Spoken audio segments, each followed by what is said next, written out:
as you're thinking about this, it's not just prospective parents, okay? It's also prospective teachers, or teachers, even if they never come to an Ambleside school, or it's homeschooling parents.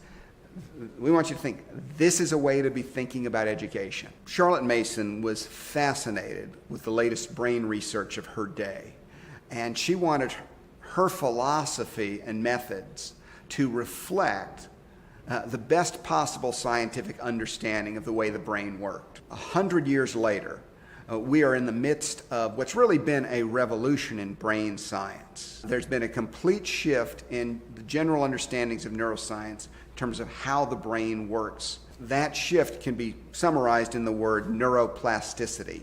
Neuro meaning the neurons, the nerve cells of the brain, and plasticity, plastic, moldable, bendable change. 30 years ago, it would have been believed if you had a stroke and the parts on the left side of your left parietal lobe had been destroyed that governed your right arm, you'd never use that right arm again because the control centers in the brain had been destroyed. We now know that through the right kind of therapy, you can actually train the brain. The brain will retask other parts of the brain to replace the function of the part of the brain that had been damaged. Charlotte Mason argued for neuroplasticity 120 years ago.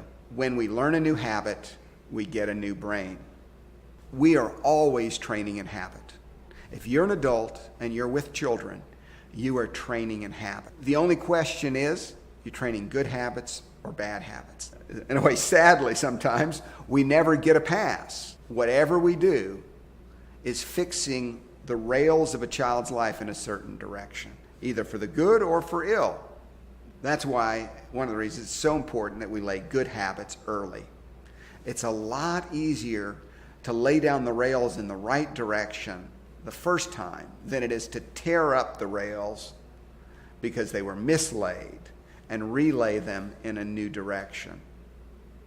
For the child who learns at 2, 3 to give focused attention to the task at hand, to work with, I used to use Lincoln logs or erector sets, to construct and to give focused attention over time, to study nature, flora and fauna, to walk in the woods, to be still and quiet.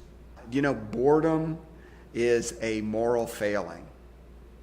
Anytime a child comes and says, I'm bored, what he's saying is, I right now am refusing to engage the world in a constructive manner. I want to sit passively and be entertained by the world. Sadly, all too often, we're teaching our children that life is about entertainment, and boredom, or the propensity to be bored, is a bad habit.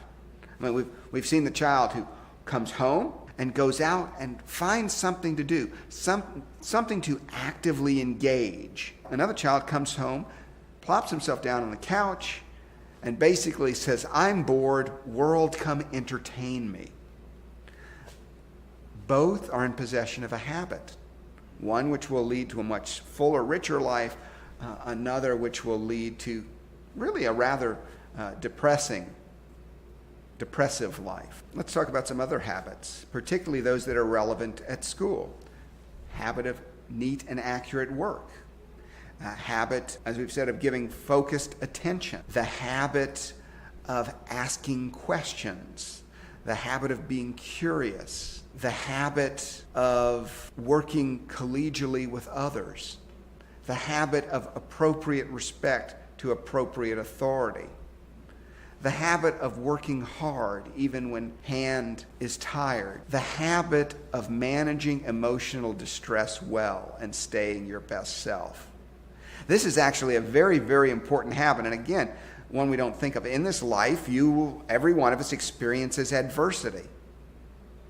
The capacity to experience adversity and not melt down, but rather to manage that emotional distress in a constructive way, is an extraordinarily important habit. How do we train, for instance, in the habit of handling emotional distress well? Well, there's actually been a fair amount of research done on that. I know that as a person, I can lend my emotional support and emotional strength to you. And if we have a bonded, connected relationship and you're experiencing emotional distress and I come alongside you, I can give you my emotional strength. And by giving you my emotional strength, you can learn to process the adversity that you're facing and move forward. You learn from me. It is particularly important that I stay in a place of joy. Because if I'm in a place of joy and you're in a place of high emotional distress, and I connect with you, and you see that my level of concern rises, that I'm echoing to you that I understand there's a problem and that I care, but I'm not out of control. Somehow it's still okay, good to be me here with you. Then I lend you my strength, and you begin to learn that, I can experience this adversity and it can be well with me. I think of one child who was very anxious about any sort of math problems. He was very competent, could do them, but he was afraid of getting behind. He was afraid of making mistakes. And so quite frequently, math class would end with him emotionally melting down. And the way the teacher worked with him was simply to come alongside, say, in a few moments we're going to do math. It's going to be fine. I'll be with you and I'll help you. When she'd hand out the math problem, she'd say, let's start with doing the first problem. Let's not be concerned about the others. We'll just work on the first. I'm going to go look at the other students' work. I'll be back. I'm here. I'm with you and I'm for you. It's going to be okay. Second, third problem, fourth problem, he starts to get a little anxious. A hand on the shoulder that says, it's okay. It's going to be okay. I'm with you. Well, what happened over time, those little meltdowns became rarer and rarer. So what would happen almost every day, almost immediately, it was less than every other week, and then it was once a month, and then it became much more the exception than the rule. He had learned through the support of a teacher to develop a new habit, one in which he could manage his emotional distress and stay his best self. Pity the 30-year-old who has not learned the habit of managing emotional distress well and staying his best self.